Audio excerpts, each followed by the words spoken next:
मैं आपसे आज अपनी कुछ पर्सनल चीज़ें शेयर करने जा रही हूँ। मेरी एक बहुत अच्छी फ्रेंड बनी है एंड उन उसके साथ बहुत बहुत गलत हुआ है। और हाँ, मैं उसका नाम नहीं ले सकती। हाँ, मगर इस चीज़ से मैं आप लोग को ये ज़रूर बता सकती हूँ कि बी अलर्ट गर्ल्स। बहुत चीज़ें स्कैम हो रही हैं और पता नहीं क्या-क्या हो रहा है, मुझे नहीं पता, लेकिन अपनी प्रोटेक्शन अपने हाथ में होती है। तो कल मेरी उससे मैसेज पे बात हो रही थी। उसने ये जो शब्द लिखे ना, मेरे दिल को छू गए।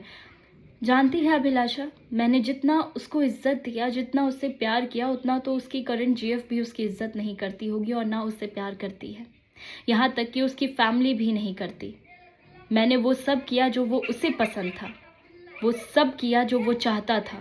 खुद को भूल चुके थे उसके लिए, पर फिर भी मेरे साथ ये सब हुआ। उसने मेरी खुशी ही नहीं, मेरा खुश होना भी छीन लिया। ओह!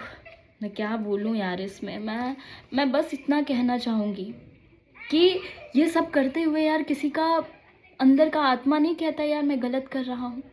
आपको पता है इसके साथ क्या हुआ है? ये 2 साल से उसके साथ रिलेशनशिप में थी, बट वो लड़का ऑलरेडी 8 साल से किसी दूसरी लड़की के साथ रिलेशनशिप में था और इसको अभी करंट बनाया था और 2 साल इसका रिलेशनशिप चला था। एंड जब इसे देखिए कितनी सफाई के साथ कहते हैं ना, उस लड़के ने इतनी सफाई से किया कि इसे कानो कान खबर नहीं हुआ कि ये ऐसा कुछ कर रहा है या मतलब ये ऐसा मेरे साथ कुछ ऐसा चीट होने वाला है। इस लड़की को भी नहीं ऐसा हुआ, इतना लॉयल बना वो। एंड मैं ये नहीं कह रही कि हर लड़के जैसे होते हैं, ठीक है? तो ये चीज़ प्लीज़ मुझे टारगेट मत करना कि यार आप तो आ रही हैं घर ही तोड़वाने के लिए। नहीं, मैं एक बात कह रही हूँ कि देखिए कुछ की वजह से सब बदनाम हो जाते हैं। और इसने मतलब समझ रहे हैं इतनी बारीकी से काम किया कि कुछ पता ही नहीं चला। एंड सडन क्या हुआ, 2 साल इसके एंड अप होने के बस कुछ महीने बचे थे, तो रात के टाइम काफ़ी रात हो गया, इसके मतलब इसका फ़ोन नहीं आया। मेरी फ्रेंड के जो बॉयफ्रेंड बना था उसका फ़ोन नहीं आया और इसने उसको कॉल किया तो स्विच ऑफ बताया। तो इसने बहुत बार ट्राई किया।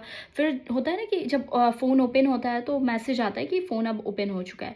तो फिर इसने कॉल किया तो एक लड़की उठाती है उधर से। तो ये मतलब शॉक, अब कोई भी, अब आपका कोई बॉयफ्रेंड है उधर से कोई लड़की उठा रही तो क्या कोई सोचेगा कि क्या है।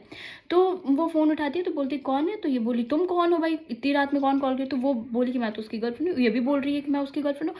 अब दोनों की बातचीत हुई तो पता चल रहा है, इस लड़की मेरी फ्रेंड को पता चला कि उसका ऑलरेडी 8 साल से रिलेशनशिप है।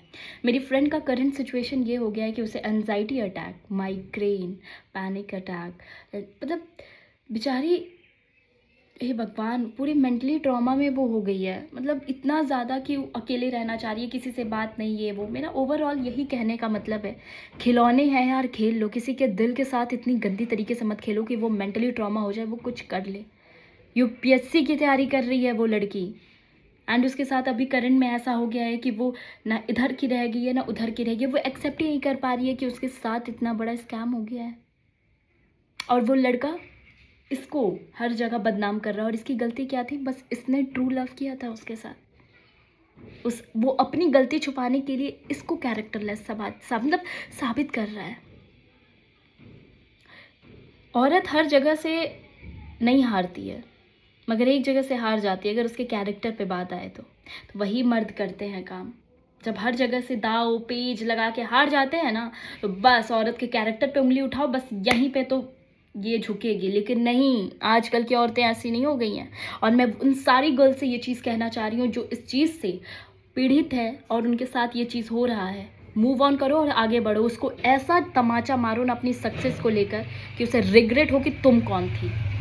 और मैं अपनी फ्रेंड को भी यही चीज़ कह रही हूँ। वो यूपीएससी की तैयारी कर रही है और वो इतनी ब्रिलियंट थी, इस लड़के की चक्कर में पड़ के अपने आप को नासी है। लेकिन कोई बात नहीं, महादेव उसके साथ है और मैं हूँ उसके साथ, तो उसे कुछ होगा नहीं। और मैं हर उस वुमेन के साथ हूँ जिनके साथ ये सब हुआ है। साथ मिलकर ना आगे बढ़ा जाए और अपने आप को प्रूव करके दिखाना, इट्स वेरी कंपलसरी। एक तो पहली बात, प्यार व्यार के चक्कर में पड़ो नहीं। अगर पड़ गई हो तो प्लीज़ ध्यान से और बी अलर्ट रहो और चीज़ों को देखो समझो तभी पढ़ो। प्लीज़ मत अपनी इतनी अच्छी चीज़ें जो मिली हैं हमारे अंदर, जो गुण है ना, उसको अवगुण में मत बदलो। लोगों को अपनी कीमत पहचानने दो, ऐसे ही नीलाम ना होना। Thank you so much.